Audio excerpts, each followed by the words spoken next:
Bapa di surga, kami bersyukur kepadamu malam hari ini kami boleh dipersekutukan melalui Menara Dua Segala Bangsa, baik di Zoom maupun di YouTube. Kiranya pada kesempatan ini kami terima berkat firman-Mu yang menegur, yang membangun, yang menasehati hidup kami. Supaya kiranya hidup kami ini semakin hari, semakin berkenan di hati Tuhan. Berfirmanlah Engkau ya Bapa, kami siap mendengar dalam nama Tuhan Yesus Kristus. Haleluya. Amin. Amin. Salam Bapak Ibu Saudara, hamba Tuhan yang diberkati. Ya. Pada malam hari ini. Pak. Salam. Ya. Pada malam hari ini sebagaimana tema kita adalah gembala dan penggembala.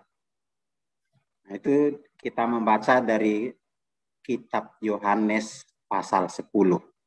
Nah, kita akan mencoba menelusuri dan membahas, memahami apa sedang yang diajarkan oleh Yesus bagi kita. Saya akan bacakan buat kita hanya sebagian karena saya percaya bahwa semua kita sudah pernah membaca, sudah pernah merenungkan, bahkan mungkin juga sudah membagikan. Jadi saya tidak akan bacakan semua perikop ini, hanya sebagian. Demikianlah firman Tuhan, saya baca mulai dari ayat 1 dari Yohanes pasal 10. Aku berkata kepadamu, sesungguhnya siapa yang masuk ke dalam kandang domba dengan tidak melalui pintu, tetapi dengan memanjat tembok, ia adalah seorang pencuri dan seorang perampok. Tetapi siapa yang masuk melalui pintu, ia adalah gembala domba. Untuk dia, penjaga membuka pintu, dan domba-domba mendengarkan suaranya, dan ia memanggil domba-dombanya masing-masing menurut namanya dan menuntunnya keluar. Saya lanjutkan dengan ayat 9 dan 10. Demikianlah firman Tuhan. Akulah pintu. Barang siapa masuk melalui aku, ia akan selamat. Dan ia akan masuk dan keluar dan menemukan padang rumput. Pencuri datang hanya untuk mencuri dan membunuh dan membinasakan. Aku datang supaya mereka mempunyai hidup dan mempunyainya dalam segala kelimpahan. Saya lanjutkan di ayat 12. Sedangkan seorang upahan yang bukan gembala dan yang bukan pemilik domba-domba itu sendiri, ketika melihat serigala datang, meninggalkan domba-domba itu lalu lari, sehingga serigala itu menerkam dan mencerai-beraikan domba-domba itu. Amin. Bapak, Ibu, Saudara yang dikasihi Tuhan Yesus Kristus, kalau perlahan-lahan kita membaca perikop ini, sebenarnya pengajaran Yesus di Yohanes 10 ini agak sukar dipahami. Karena di dalam pasal ini atau di dalam perikop ini, Yesus menampilkan banyak tokoh atau kata kunci. Ya. Yang pertama adalah gembala yang baik. Dari mana tadi? Ya, yang kedua ada gembala upahan. Yang ketiga ada penjaga. Yang keempat ada pencuri. Yang kelima juga dikatakan ada pintu. Dan yang keenam adalah mengorbankan nyawa. Nah, inilah yang saya ambil sebagai kata kunci dari perikop ini. Nah, mari kita telusuri apa-apa yang sedang dimaksud oleh Yesus dalam pengajarannya ini. Saudara-saudara, kita tahu bahwa kata gembala dan domba atau membicarakan gembala dan domba atau penggembalaan itu seperti membicarakan keseluruhan Alkitab, ya, atau tema besar dalam Alkitab. Kenapa? Karena gembala dan domba itu dibahas dari Kejadian, bahkan dari sejak Adam. Yaitu anaknya salah satu adalah menjadi gembala, itu Habel. Dibicarakan berulang-ulang sampai di kitab Wahyu nantinya adalah pernikahan anak domba. Jadi membicarakan ini seperti kita sedang membicarakan tema besar di dalam Alkitab. Namun untuk itu, saudara-saudara, kita akan mencoba melihat perlahan-lahan sedikit demi sedikit, ya, mulai dari Kejadian. Saudara-saudara, kalau kita bagi peristiwa-peristiwa hal-hal yang berkaitan dengan gembala dan domba, saya bagi dua. Yang pertama adalah gembala yang kaya, dan yang kedua adalah gembala yang miskin. Nah, saudara-saudara, gembala yang kaya bisa menjadi miskin kalau dia salah kelola, salah urus, atau ada musibah. Nah, contohnya Ayub. Dia mengalami musibah, seorang gembala yang kaya dan menjadi miskin. Tetapi ada juga gembala yang miskin menjadi kaya. Nah, itu bisa kita lihat dalam peristiwa Yakub. Yakub tidak punya domba, dia hanya menggembalakan milik mertuanya. Bahkan dikatakan 14 tahun dia bekerja tanpa upah, karena upahnya adalah istrinya itu sendiri. Tetapi 6 tahun terakhir dia bekerja dengan mertuanya, baru ada bagi hasil. Alkitab mencatat Yakub menjadi kaya raya, memiliki ternak yang sangat banyak, dan budak-budak atau pekerja-pekerja yang sangat banyak. Ia adalah gembala yang miskin, berubah menjadi gembala yang kaya raya. Nah, coba kita lihat misalnya siapakah gembala yang kaya. Kita ambil contoh, gembala yang kaya adalah Abraham. Abraham adalah seorang gembala yang sangat kaya. Nah, Alkitab mencatat ya bahwa dia sangat kaya, banyak emas dan banyak perak. Nah, kita melihat di dalam Kejadian pasal 14, pada waktu Abraham membebaskan Lot dari tawanan perang, Abraham itu dikatakan mengerahkan pasukan-pasukan terlatih sebanyak lebih dari 300 orang yang lahir di rumahnya. Nah, ini kata kuncinya, yang lahir di rumahnya. Lahir di rumahnya artinya orang-orang yang terlatih ini yang dipersenjatai untuk berperang adalah anak-anak dari pembantu-pembantunya atau anak-anak dari karyawan-karyawannya. Jadi kalau misalnya satu orang berarti punya ayah, punya ibu, nah 300 tentara, ya kali 3, kali ayah, kali ibu, berarti ada 900. Belum lagi kalau tentara itu sudah menikah, sudah punya anak, mungkin dia juga dilahirkan orang tuanya bersaudara, 2-3 orang, atau mungkin ayahnya punya istri 1-2 dan seterusnya. Berarti bisa kita gambarkan bahwa Abraham itu begitu kaya, punya karyawan ribuan. Bagaimana dia bisa kita bayangkan bagaimana dia memiliki kemampuan untuk memberi makan ribuan orang setiap hari. Nah, itu dari hasil kekayaannya sebagai gembala. Nah, itu sebabnya saudara kalau kita lihat gembala di Perjanjian Lama adalah merupakan jabatan yang terhormat. Jabatan atau pekerjaan yang prestisius. Orang-orang menjadi gembala bukanlah pekerjaan yang diremehkan orang. Tapi orang akan berusaha untuk bisa menjadi gembala yang sukses di Perjanjian Lama. Nah, kita juga misalnya melihat gembala yang miskin sebagai contoh. Nah, tapi sebelum ke gembala miskin, kita bayangkan dulu bagaimana Abraham mengelola ternak yang begitu banyak sampai mampu memberi makan karyawan ribuan.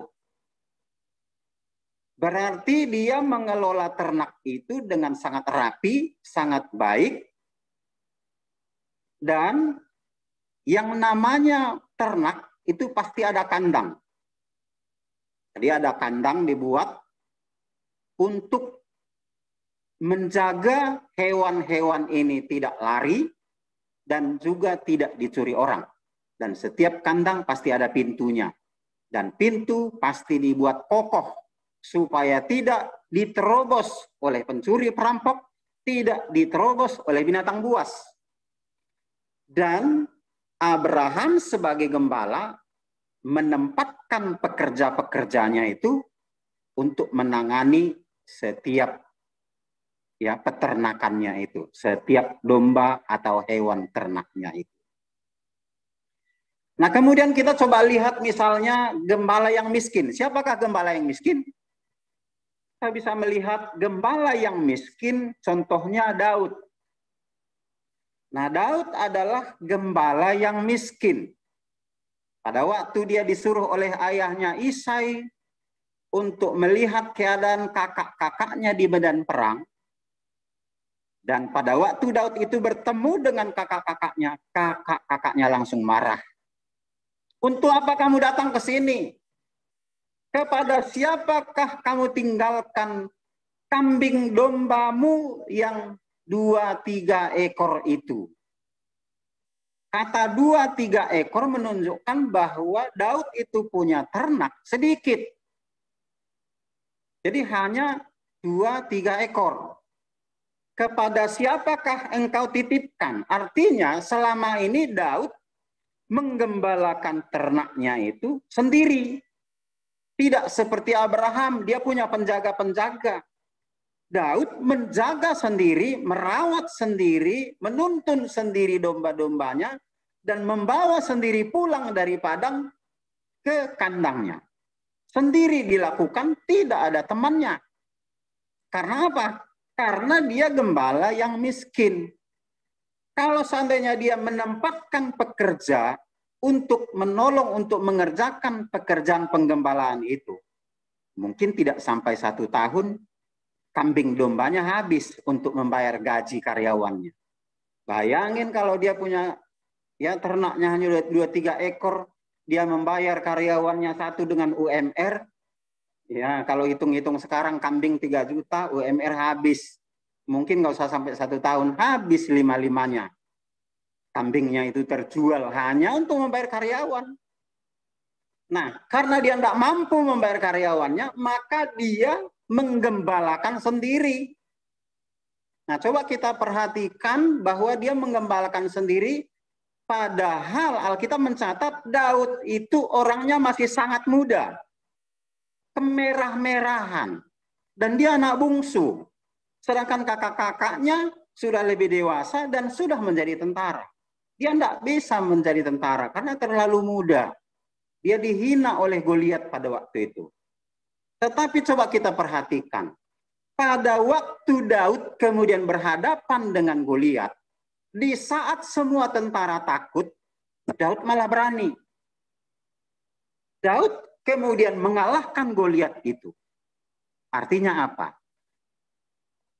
Apa yang hina, yang rendah dari diri Daud seorang gembala, tiba-tiba dirinya sebagai seorang gembala nggak boleh dipandang enteng, nggak boleh dipandang remeh. Walaupun dia gembala yang miskin, walaupun ternaknya cuma 2-3 ekor.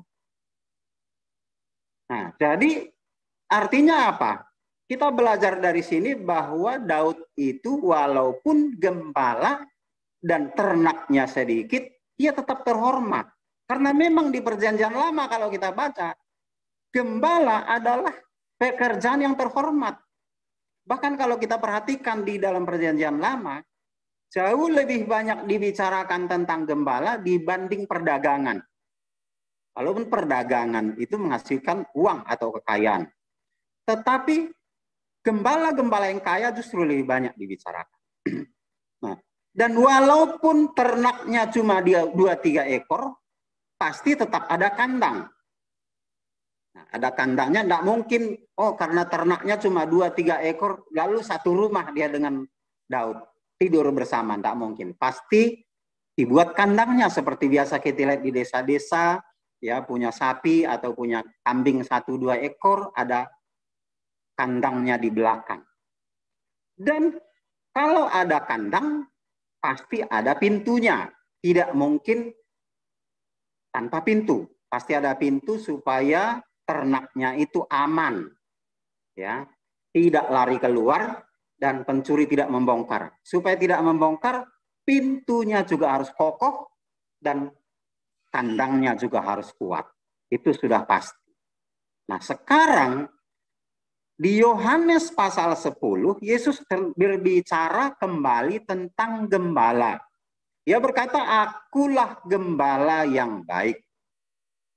Sekarang saya mau tanya kepada kita semua, boleh jawab saya, boleh buka speakernya. Saya tanya, menurut Bapak Ibu Saudara, Yesus masuk kelompok gembala yang kaya atau gembala yang miskin? Coba boleh jawab atau boleh di chat gitu. Menurut saudara, Yesus ini gembala kaya apa gembala miskin? Gembala kaya. Gembala kaya dong. Gembala kaya. Oke. Ada yang lain? Ya, ini bukan ujian naik kelas ya atau salah tidaknya, bukan. Tetapi saya berharap Bapak Ibu menjawabnya Yesus adalah gembala kaya bukan karena takut mengatakan Yesus gembala miskin. Oh, kalau saya katakan Yesus gembala miskin, nanti saya kena pencemaran nama baik. Ya, nanti saya bisa dituduh penistaan Yesus. Ya, nah, bukan gara-gara itu ya, saudara Bapak Ibu mengatakan Yesus gembala kaya. Jangan mengatakan Yesus gembala kaya karena takut dituduh menista. Nah, kita mau belajar dari ayat ini, ya nggak apa-apa saudara menjawabnya Yesus gembala kaya, is oke. Tapi coba kita perhatikan ya. Dikatakan di Yohanes pasal 10 ayat 3, dikatakan begini, untuk dia, yaitu gembala, menjaga membuka pintu. Jadi ada gembala, ada penjaga. Nah, kalau tadi kita lihat Abraham adalah gembala dan dia punya banyak penjaga. Sedangkan Daud, gembala yang miskin, ya dia sendiri yang mengerjakan semua-muanya. Kalau lahiran atau kalau sakit, memberi makan, memberi minum, semua dia lakukan. Tidak ada penjaga, tidak ada karyawan. Tapi Yesus berkata di sini, untuk dia, gembala itu, dan pada waktu itu Yesus sedang berbicara bahwa dia adalah gembala. Menjaga membuka pintu. Nah, mungkin dari sisi ini, ya kita akan mengatakan bahwa Yesus itu ternyata adalah gembala yang kaya. Nah, tetapi coba kita lihat di bagian lain, saudara, di ayat 9. Coba kita lihat di ayat 9, Yohanes pasal 10 ayat 9. Yesus berkata begini, akulah pintu. Barang siapa masuk melalui aku, ia akan selamat, dan ia akan masuk dan keluar dan menemukan padang rumput. Nah, perhatikan Yesus berkata, akulah pintu. Tadi ada kandang, terus ada pintu, ada penjaga. Tapi Yesus berkata, akulah pintu. Saudara, kalau kita, saudara pernah misalnya melihat di daerah-daerah, bisa lihat di YouTube atau di Google misalnya, seperti daerah-daerah Tibet dan seterusnya, di sana banyak terlihat tembok-tembok batu. Apalagi kalau topografi di Israel itu banyak bebatuan, maka tembok itu disusun dari batu. Nah, kalau disusun dari batu, nah sama juga seperti di daerah-daerah tertentu, maka untuk membuat pintu itu agak sulit. Ingat pada zaman itu tidak ada semen. Tidak ada tukang las untuk bikin besi menjadi palang pintu. Nggak ada. Maka kalau saudara perhatikan misalnya daerah-daerah tertentu ya seperti daerah Tibet misalnya, di situ ada komplek-komplek di pagarnya batu yang disusun-susun keliling, lalu ada pintunya. Pintunya itu tidak punya daun pintu. Jadi keluar masuk orang bebas, nggak ada daun pintunya. Nggak ada daun pintu, itu mirip seperti kontrakan. Kontrakan petak gitu, ada rumahnya kecil-kecil, terus ada pintunya tanpa daun pintu. Kenapa tidak ada daun pintu? Saudara kalau lihat misalnya bangunan-bangunan dari batu semua, membuat pintu bagaimana caranya? Kalau misalnya zaman sekarang batu tapi pakai semen bisa dipaku, zaman dulu sudah ada paku belum? Jadi membuat pintu untuk kandang itu tidak mudah. Ya mungkin mereka harus seperti Salomo mendatangkan kayu dari Libanon. Dan itu tidak mudah, saudara. Sedangkan di daerah sekitar Yerusalem atau Bethlehem, itu kayu-kayunya kecil-kecil. Terus dari mana dia bisa ambil kayu untuk dindingnya? Kalau untuk pintunya, kalau untuk dinding banyak batu, tinggal susun-susun. Tapi untuk pintunya dari mana? Kalau bikin batu jadi pintu, wah itu berat sekali, harus satu batu. Kalau susun-susun lagi banyak, bagaimana membukanya? Itu bukan pekerjaan yang baik. Artinya begini, Yesus menggambarkan dirinya memiliki domba, memiliki kandang, tapi tak sanggup bikin pintu. Nggak punya biaya untuk bikin pintu. Ini kalau menurut Bapak Ibu, ini gembala miskin apa kaya? Coba. Nah, kalau tadi di ayat yang di atas, ada penjaganya, oke itu gembala kaya. Nah ini bikin pintu tak sanggup. Ini kaya apa miskin nih gembala begini? Kaya. Hah? Yakin? Yesus adalah gembala, tapi dia yang jadi daun pintu. Tidak ada daun pintunya, dia yang jadi pintu di situ. Siang malam dia di pintu ini menjaga supaya domba tidak lari, atau supaya binatang buas tidak masuk, atau pencuri tidak datang. Jadi dia di pintu itu, sebabnya dikatakan, akulah pintu dan setiap orang keluar masuk dari aku selamat. Itu sebabnya dikatakan gembala yang baik menyerahkan nyawanya untuk dombanya. Karena dia menjadi pintu. Ibaratnya kalau kita pakai seperti istilah sekarang, lu kalau mau ganggu pacar gua, langkahi mayat gua, gitu kan? Yesus begitu. Kalau datang pencuri, kalau datang perampok, kalau datang binatang buas, dia berdiri di pintu itu dan berkata, berani ganggu domba, langkahi mayat saya. Itulah Yesus. Makanya dia berkata, gembala yang baik itu mesti begitu. Jadi ketika dia berkata, akulah pintu dan tidak ada daun pintu yang lain, ini menunjukkan apa? Kita sebagai hamba-hambanya yang melayani di gereja, gereja jangan berpintu. Artinya tidak tertutup dengan orang luar. Harus terbuka terus gereja itu untuk dimasuki orang-orang yang mau mencari Yesus, orang-orang yang mau ikut dalam kawanan pelayanan. Itu sebabnya orang yang mau masuk dalam pelayanan, mau masuk dalam anggota jemaat, ya pintunya Yesus, percaya Yesus, fondasinya mesti itu. Karena di luar itu salah. Tidak bisa masuk kawanan domba, ke kandang, ke gereja, tanpa Yesus. Tanpa percaya Yesus. Kalau jadi, itu sebabnya di dalam ayat 3 tadi di Yohanes pasal 10 itu, penjaga, siapakah penjaga itu? Siapakah yang dimaksud dengan penjaga? Saudara begini, kata gembala dalam pengajaran Yesus ini dengan kata gembala dalam pengertian gembala domba itu intinya sama. Nah, tapi saya terjemahkan dalam bahasa Batak, saudara. Gembala itu adalah parmahan. Entah saudara pernah dengar bahasa Simalungun juga parmahan. bahasa Karo diterjemahkan permakan, bahasa Pak diterjemahkan permakan.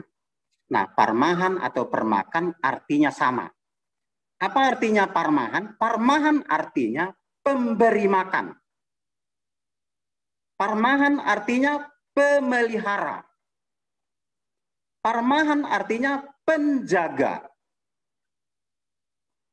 Jadi kata parmahan itu luas. Ketika di ayat 3 ini dikatakan gembala itu masuk dan penjaga membuka pintu. Nah, kata penjaga inilah yang kemudian saya terjemahkan menjadi penggembala. Jadi ada gembala, ada penggembala. Jadi kita adalah penggembala. Kenapa? Karena gembala itu adalah pemilik. Kita adalah pelaksana tugas. Kita adalah orang yang dipercaya, yang diberi karunia melaksanakan tugas-tugas penggembalaan. Jadi kalau gembala itu misalnya tidak ada, maka penjaga-penjaga itulah melaksanakan tugas penggembalaan. Dan kita tadi lihat bahwa setiap orang keluar masuk, bukan kita bawa kepada diri kita, supaya percaya dengan kita, supaya ngefans dengan kita, tetapi tugas kita adalah membawa domba-domba itu kepada Yesus. Itu tugas kita sebagai penggembala. Ya, jadi sehari-hari kita dipanggil gembala, jemaat, gembala sidang, ya it's okay. Ya, tetapi kita juga harus tahu bahwa gembala yang sesungguhnya gereja itu atau pemilik gereja, pemilik jemaat, pemilik jiwa-jiwa adalah Yesus itu sendiri sebagai gembala agung kita. Amin, Bapak Ibu Saudara. Nah, lalu kenapa Yesus mengatakan akulah gembala yang baik? Nah, kenapa dia berkata begitu? Nah, begini Bapak Ibu Saudara, kalau kita perhatikan dalam satu bagian firman Tuhan ya di dalam kitab Yeremia pasal 3 ayat 15 ya. Di dalam Yeremia pasal 3 ayat 15 itu dikatakan begini. Aku akan mengangkat bagimu gembala-gembala yang sesuai dengan hatiku, kata Tuhan. Mereka akan menggembalakan kamu dengan pengetahuan dan pengertian. Jadi Tuhan sudah merancangkan bahwa akan mengangkat gembala-gembala. Jadi bukan satu gembala, beberapa gembala atau mungkin juga banyak gembala. Saudara, kita lihat dulu di dalam satu bagian yang lain. Kita lihat di Matius 23 ayat 2. Matius 23 ayat 2, saya bacakan buat kita, saudara. Firman Tuhan berkata begini. Ahli-ahli Taurat dan orang-orang Farisi telah menduduki kursi Musa. Apa itu kursi Musa? Kita tahu bahwa Musa menggembalakan domba di padang, di daerah Horeb. Lalu Tuhan memanggil Musa. Ya, Musa, engkau sekarang menjadi gembala domba, aku panggil menjadi gembala bangsa Israel.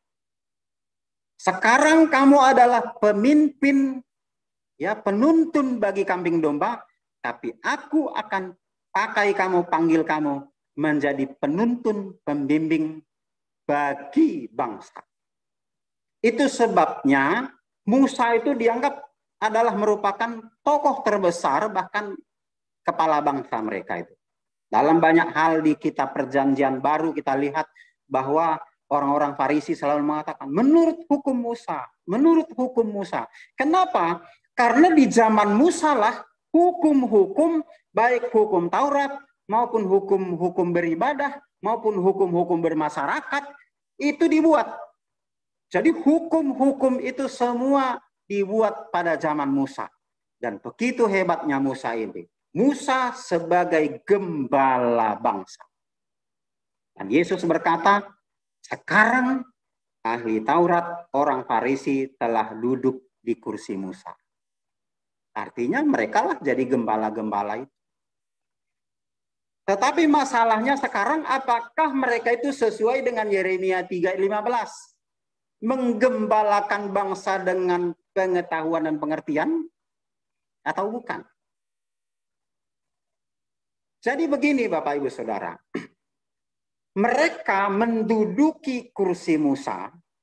Orang Farisi dan ahli Taurat duduk di kursi Musa. Artinya duduk sebagai gembala bangsa. Tapi orang Farisi ahli Taurat tidak suka dipanggil gembala. Mereka lebih suka dipanggil rabi. Lebih suka dipanggil pemimpin. Nah, ini masalahnya saudara-saudara. Jadi kalau Yeremia itu tadi sudah menubuatkan akan mengangkat gembala-gembala, ya Farisi dan ahli Taurat itu beberapa, banyak tim. Dan mereka gembala-gembala. Tetapi tidak suka dipanggil gembala. Padahal gembala di sepanjang perjanjian lama adalah jabatan kehormatan, jabatan terhormat, sangat terpandang di tengah-tengah masyarakat. Lalu mengapa orang Farisi tidak mau disebut gembala? Kenapa ahli-ahli Taurat tidak mau disebut gembala? Lebih suka disebut pemimpin, lebih suka dipanggil rabi. Apakah mereka tidak punya ternak? Saudara, kalau kita lihat bahwa pada satu kali Yesus itu sedang masuk di rumah ibadah dan mengobrak-abrik perdagangan di situ. Siapa yang berdagang? Ya imam-imam itu, ya ahli Taurat itu, ya ahli orang Farisi itu. Mereka punya domba, mereka punya ternak, diperjualbelikan kepada jemaat. Karena jemaat mereka jauh-jauh dari utara dan selatan, tidak mungkin bawa ternak. Mereka hanya bawa uang, lalu beli di situ. Dan mereka lah yang penjualnya. Berarti mereka punya. Secara peternakan mereka punya domba, tidak mau disebut gembala. Secara negara, mereka pemimpin, mereka gembala Israel, tidak juga mau disebut gembala. Nah, kalau tidak mau disebut gembala, siapakah gembala? Nah, orang-orang kaya yang seperti orang-orang Farisi, ahli Taurat, tokoh-tokoh masyarakat ini, ternaknya disuruh pekerja-pekerja. Itulah yang disebut Yesus gembala upahan.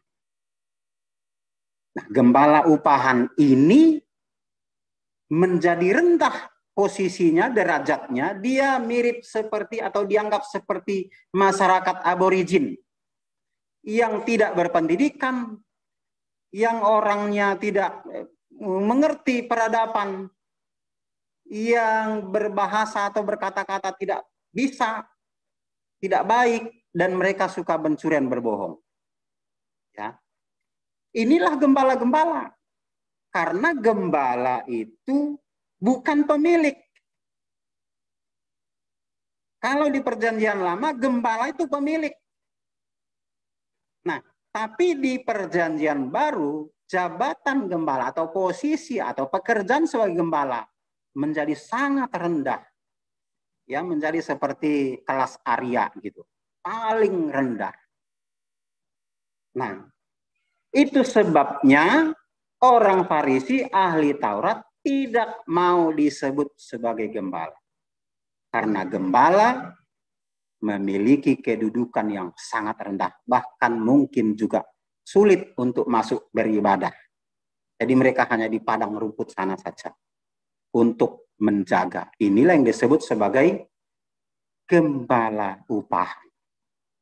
Jadi pada zaman itu ada gembala yang duduk di pemerintahan, duduk di kekuasaan, tapi tak mau mengaku dirinya gembala. Dan ada gembala yang di padang belantara atau di padang rumput memimpin domba-domba atau ternak, tetapi mereka disebut gembala upahan, bukan pemilik. Nah, ini kedua ini Yesus membandingkan dirinya dengan kedua ini.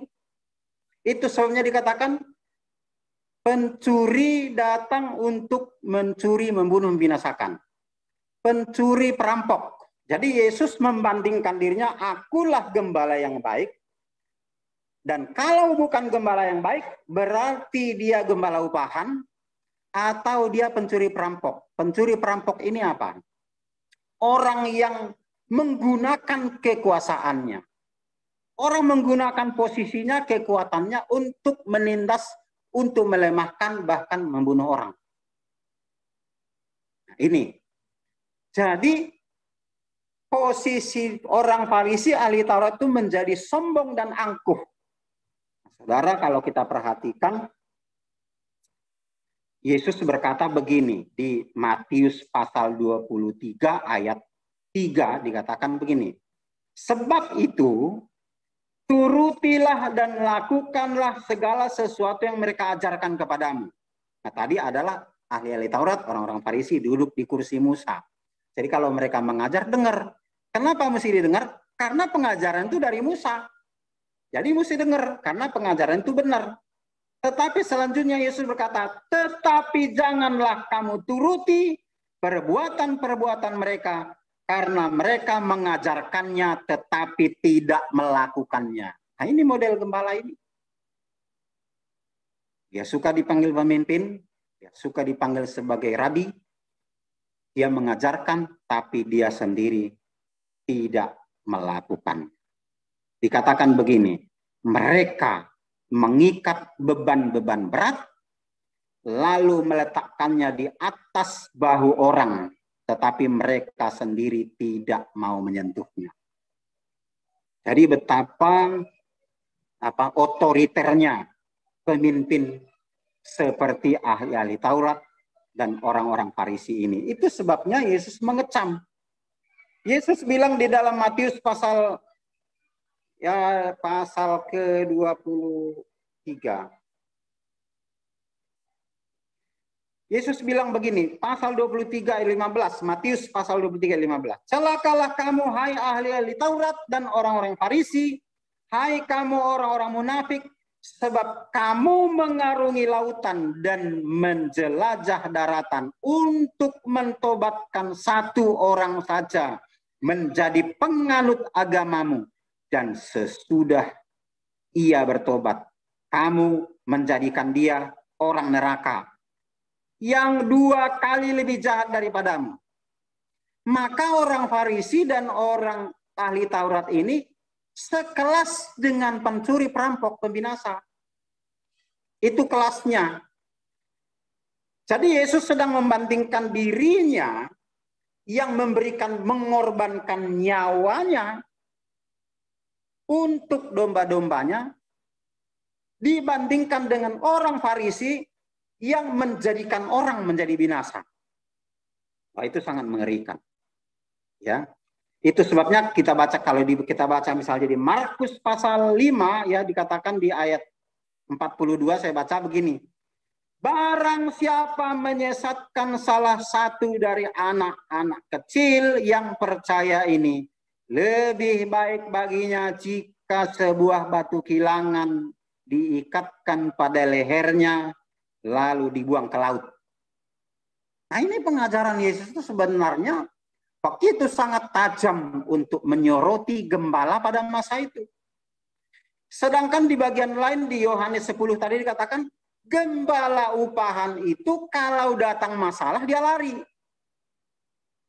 Artinya apakah dia gembala upahan atau gembala beneran yang bertanggung jawab, nanti akan ketahuan ketika datang masalah.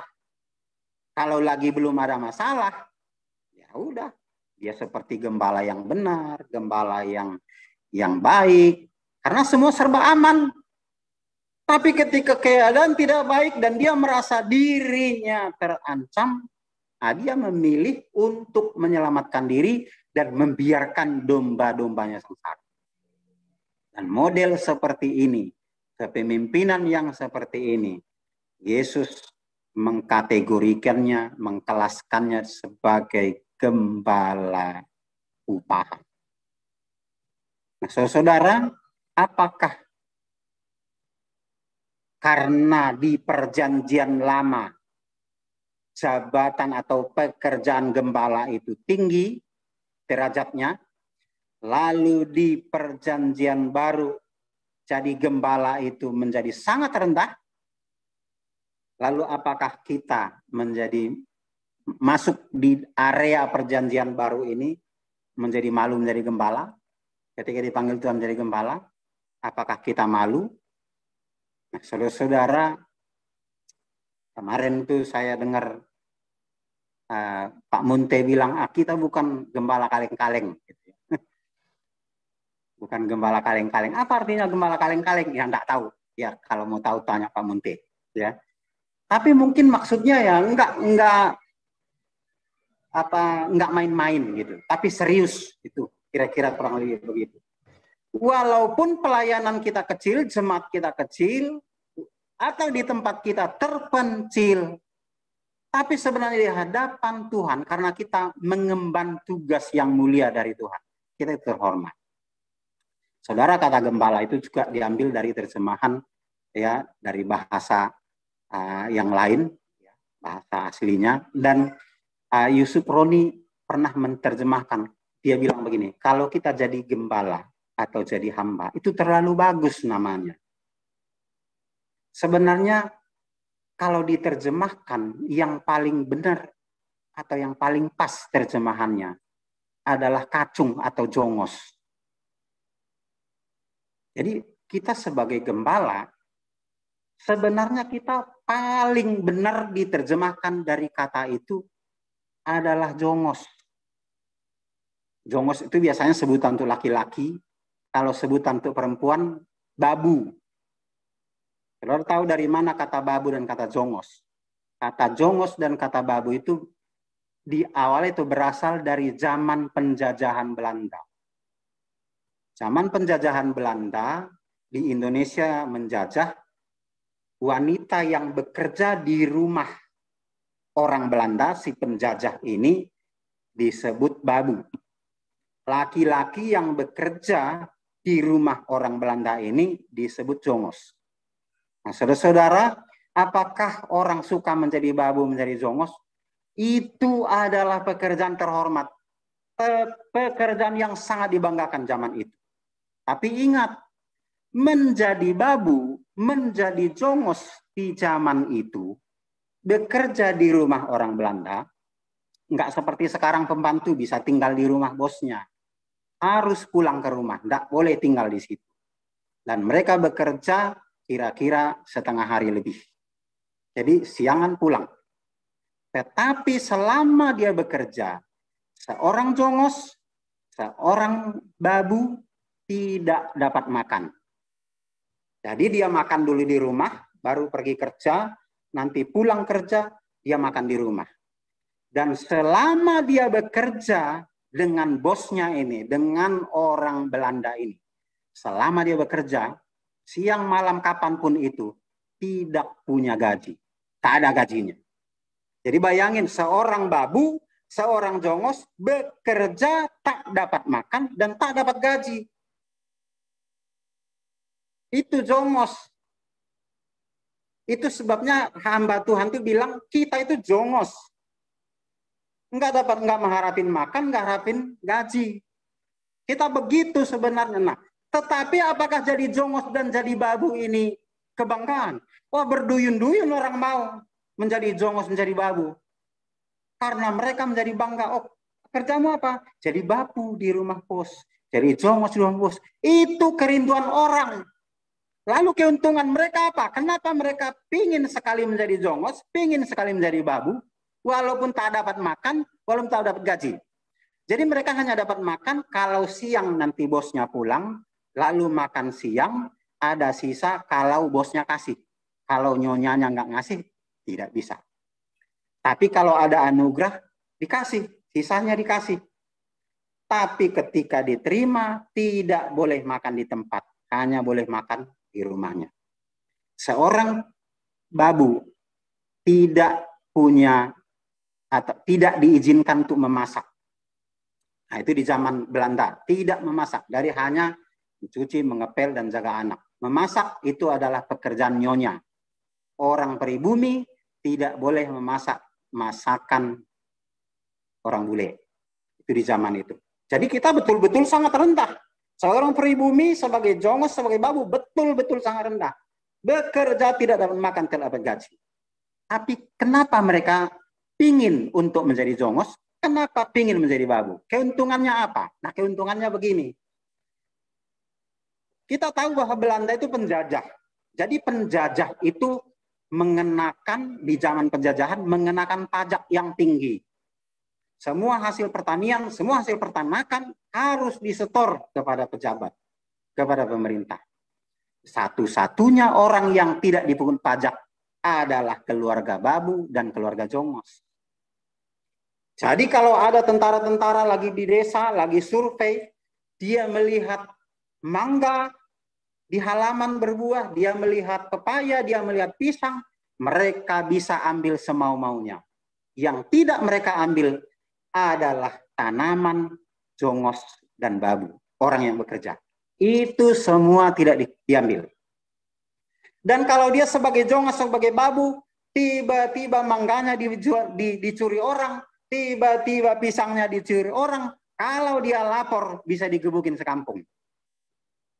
Jadi mereka membela nih jongosnya ini. Dan yang terakhir adalah kalau ada tanam paksa, ya tanam paksa itu dipaksa menanam cengkeh, dipaksa menanam tebu, dipaksa menanam tembakau. Yang tidak disuruh kerja paksa adalah keluarga jongos dan keluarga babu. Disuruh membangun jalan dari Anyer sampai Panarukan. Yang tidak disuruh kerja paksa membangun jalan adalah keluarga jongos, keluarga babu. Itu sebabnya mereka begitu bangga. Begitu jugalah kita di hadapan Tuhan.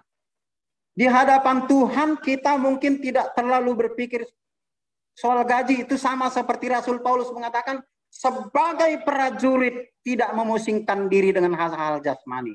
Tapi dia akan berjuang menyenangkan tuannya, menyenangkan komandannya, menyenangkan bosnya.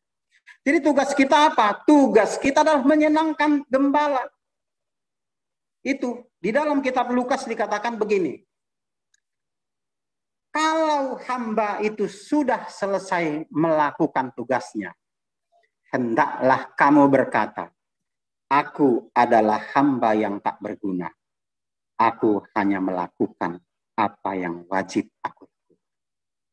Itulah kita hamba. Jadi kita jongosnya Tuhan. Kita penjaga-penjaganya Tuhan. Kita disuruh Tuhan. Kita cuma hamba. Lalu apa yang harus kita sombongkan? Tidak boleh. Karunia gembala diberikan itu adalah karunia. Alkitab mencatat karunia tidak kekal. Artinya bisa habis, bisa berakhir. Jadi kalau kita kelihatannya dihormati masyarakat, kelihatannya banyak jemaat ngefans, kelihatannya orang lain suka dengan kita, itu karena kita masih dapat karunia. Kalau karunia itu dibuang, diambil dari kita, habis kita tak ada guna. Itu sebabnya di Lukas dikatakan, kami adalah hamba-hamba yang tak berguna. Kami hanya melakukan apa yang harus kami lakukan. Itulah tugas penggembala. Penggembala di sini adalah kita-kita yang dipercaya Tuhan melaksanakan tugas gembala untuk menggembalakan jemaat. Tidak boleh lari dan seperti gembala upahan dan tidak boleh sombong, angkuh seperti orang Farisi. Karena Yesus sangat mengecam orang Farisi dan gembala upahan. Ialah seperti Yesus berkata begini, pikullah kuk yang kupasang. Kuk yang dipasang Tuhan bagi kita bermacam-macam. Ada penerima karunia gembala, penerima karunia-karunia yang lain. Pikul, lakukan. Dan Yesus selanjutnya berkata, dan belajarlah kepadaku, karena aku lemah lembut dan rendah hati. Maka jiwamu mendapat ketenangan. Orang sombong, orang angkuh seperti Farisi, jiwanya tidak tenang. Yesus menyembuhkan orang, dia ngoceh-ngoceh. Yesus menolong orang, dia ngoceh-ngoceh. Yesus kasih orang makan, dia ngoceh-ngoceh. Karena nggak bisa tenang, karena sombong. Sedangkan orang upahan ini, dia mikirnya cuma ada duitnya apa tidak? Ada bayarannya apa tidak? Nah, bisa ditipu apa tidak? Bisa dicolong apa tidak? Nah, itu karena mereka kelasnya sangat rendah. Saudara, walaupun kita disebut gembala yang mungkin bagi orang tertentu itu rendah. Tapi ingatlah bahwa di hadapan Tuhan, kita itu mulia. Amin. Itu sebabnya di zaman perjanjian baru, gembala itu begitu sangat rendah. Tapi ingat, waktu Yesus mau lahir, malaikat mewartakan berita itu kepada gembala dan mengundang secara khusus hanya gembala. Orang lain tidak diundang. Datang ke kelahiran Yesus. Yang diundang gembala. Gembala yang dianggap remeh, yang dianggap rendah, yang dianggap hina. Kenapa? Karena Yesus mengangkat jabatan gembala terhormat. Tapi walaupun kita adalah penggembala atau jabatan gembala, sekaligus kita juga ingat, kita cuma domba. Jadi, kalau kita domba bagaimana? Ya sudah, kita juga harus memiliki rendah hati di hadapan Tuhan. Berpenyerahan penuh. Bergantung hidup kita kepada gembala yang agung. Amin. Kiranya Tuhan berkati kita. Mari kita sama-sama berdoa. Bapak yang baik, terima kasih Tuhan, kami bersyukur kepadamu pada malam hari ini buat kebenaran firman-Mu yang boleh kami pelajari malam hari ini. Apa yang Tuhan gambarkan dengan hidup kami sebagai penjaga-penjaga, sebagai gembala-gembala, supaya kami tidak terjebak dalam keangkuhan seperti orang Farisi ahli Taurat, dan kami juga tidak menjadi seperti gembala upahan yang tidak tanggung jawab, yang melarikan diri, yang hanya menyelamatkan diri sendiri. Tolong kami Tuhan yang lemah ini. Kami adalah domba-domba yang lemah. Kami adalah hamba-hamba yang tak berguna. Kami hanya melakukan apa yang wajib kami lakukan. Anugerah-Mu, kasih karunia-Mu, pertolongan-Mu yang mengangkat kami dari yang rendah tinggi, supaya kami boleh belajar, kami boleh berjalan bersama Kristus, dan bahkan bisa sama seperti Kristus disempurnakan.